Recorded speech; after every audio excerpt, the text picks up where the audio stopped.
Salam aleyküm. Bugün biz çox gözəl bitkilərimizdən olan deyərdim ki, at pıtrağı haqqında danışmaq istəyirəm. At pıtrağı Azərbaycanın hər bir yerində bitir, hər yerdə bitir deyərdim ki, nəmli ərazilərdə daha çox bitir. Çox böyük bir yarpaqları var, çox böyük yarpaqları var. Həm yarpaqları, həm saplağı, həm kökləri hamısı faydalıdır. Hamısı gözəl faydalı xüsusiyyətlər daşıyır. Deməli, at pıtrağının kökünü biz nədə istifadə edirik?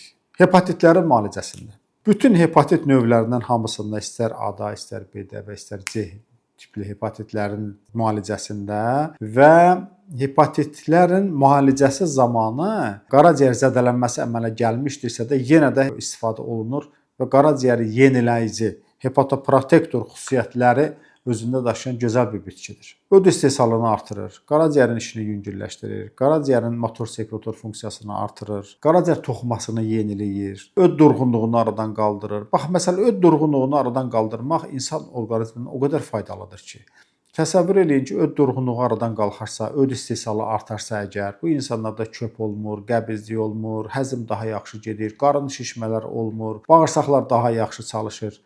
Bax, hamısına səbəb olur nə? At pıtrağının kökü. Sonra mədaltı vəzi üçün gözəl bir bitkidir. Mədaltı vəziyə hər bitki o qədər də fayda vermir, amma at pıtrağının kökü çox faydalıdır. At pıtrağının kökü ilə biz mədaltı vəzi xəstəliklərində zəncirotunun kökünü paralel şəkildə xəstələrimizə yazırıq. Məsələn, 300 qram at pıtrağının kökü, 300 qram zəncirotu kökü, bunları bir-birinə qarışdırırıq. Qarışıqdan 2 orta xörək qaşığı götürürük, 3 stəkan suda bir 10 dəqiqə zəif odda qaynadırıq, ilıq olanda süzüb gündə 3 dəfə yeməkdən yarım saat əvvəl bundan 1 stəkan içilir. Bu həm həzmi yaxşılaşdırır, dediyim kimi qəbizliyi aradan qaldırır, qaraciyərin işini yüngülləşdirir və ən əsası mədaltı vəzinin işini yüngülləşdirir.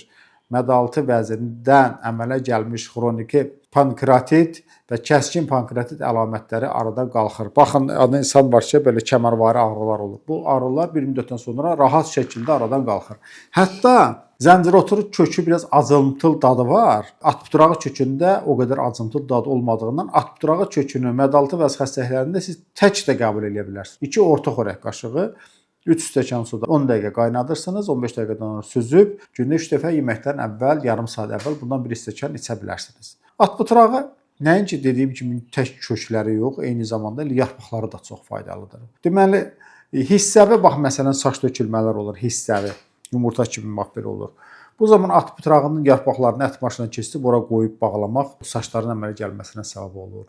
Eyni zamanda biz kökün də təzəsini dərib ət maşından keçirib bütün başımıza qoyub bağlayıb yarım saatdan sonra açmaqla biz həm saç diblərini artırmış olarıq, saçları sıxlaşdırmış olarıq, saçlar çoxalır və həm də yeni tökülmüş saçlar bərpa olunur və saçlar sıxlaşır.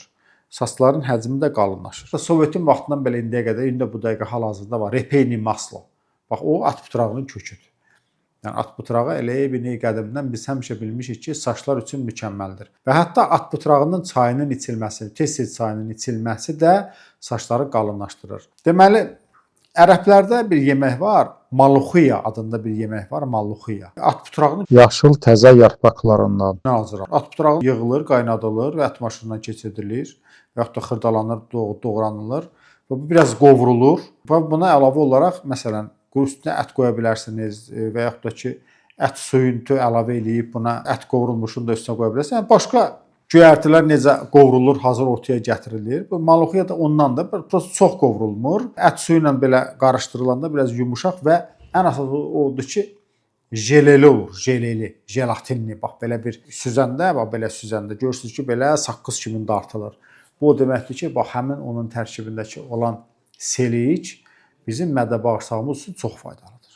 Selik, tərkibində zəngin selik var. Hətta at pıtrağının bax belə yoğun, bizim baş barmağımızdan da yoğun belə saplağı olur, uzun-uzun, bax belə. Onu da belə xırda-xırda belə kəsib, yağda qızardıb yeyəndə çox dadlı olur. Bir yoxlayarsınız bir dəfə, onu da eləyərsiniz, görərsiniz. Sonra bu bitkidə sidik qovucu xüsusiyyət var. Bax, məsələn, səhər-səhər duranda görürsünüz ki, əllərdə şişkinlik var, barmaq bassan bax izi qalır. Sonra ayaqda şişkinlik var, görürsünüz ki, barmaq basırsa o xəmir kimi belə barmaq keçirirsə izi qalır.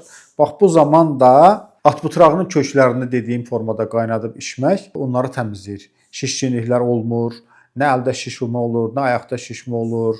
Bunları aradan qaldırır. Böyrəklərdə təmizləyici bir effekti var. Xırda-xırda qum dənələri, kristal dənəcikləri, mikroritlər böyrəklərdə varsa hamısı təmizlənir. Bax bu atbutrağı kökünün belə bir xüsusiyyəti də var. Atbutrağı kökünün dediyim kimi mədaltı vəziyə gözəl təsirindən dolayı biz bunu şəkər xəstələrimizə də yazırıq və zaman bir müddətdən sonra artıq şəkərin düşməsi baş verir. Və dediyim kimi mədaltı vəzidə yeniləyici xüsusiyyəti olduğuna görə də əgər biz heç şəkər olmasaq da belə mütəmadi şəkildə məsələn tutalım ki bir ayda 5-6 dəfə və yaxud da 7-8 dəfə bundan içməklə biz şəkər olmamızın da qarşısını ala bilirik. Bax şəkəri tutulmanın da qarşısını alır. Çünki niyə? Mədaltı vəziyə yeniləyici bir təsir göstərir. Mədaltı vəzini təzələyir. Bunu da eləyə bilərik inşallah. Sonra artritlərin müalicəsində kökünün dəmlənməsinin içilməsi artrit ağrılarını azaltmışdır və bu da artıq elm tərəfindən sübut olunmuşdur. Məsələn, reumatoid polartritlər zamanı kəskin ağrılar olur və bu zaman da həmin köklərin dəmlənməsi və yaxud dediyim formada içilməsi artıq bir müddətdən sonra artrit ağrılarının, yəni oynaq ağrılarından azalmasına səbəb olmuşdur. Sonra dəri xəstəliklərində gözəl təsirləri var. Deməli, köklər qurudulduqdan sonra toz formasına salınır və xına kimi bişirilir. Bax evdə bildiyimiz xına necə bişirilir, hazırlanır o formada. Xına kimi bişirilir və çiban, sonra biz buna elmdə buna furunkul, karbunkul deyirik. Çiban və kor çiban əgər varsa, həmin o bişirilmiş atbutrağının kökü təpitmə kimi onun üzərinə qoyulur və bir müddət sonra görürsünüz ki, bir müddət ilə axşam qoyursunuz, səhər görürsünüz ki, həmin çiban deşildi, için çirki falan hamısı təmizləndi. Sonra deməli qaraciyər təmizləyici bir xüsusiyyəti olduğuna görə, mədaltı vəz təmizləyici bir xüsusiyyəti olduğuna görə, həzm problemlərini aradan qaldırdığına görə də psoriaz xəstəliyinin müalicəsində yaxşı istifadə olunur. Çünki psoriaz xəstəliyi bir sistem xəstəliyidir.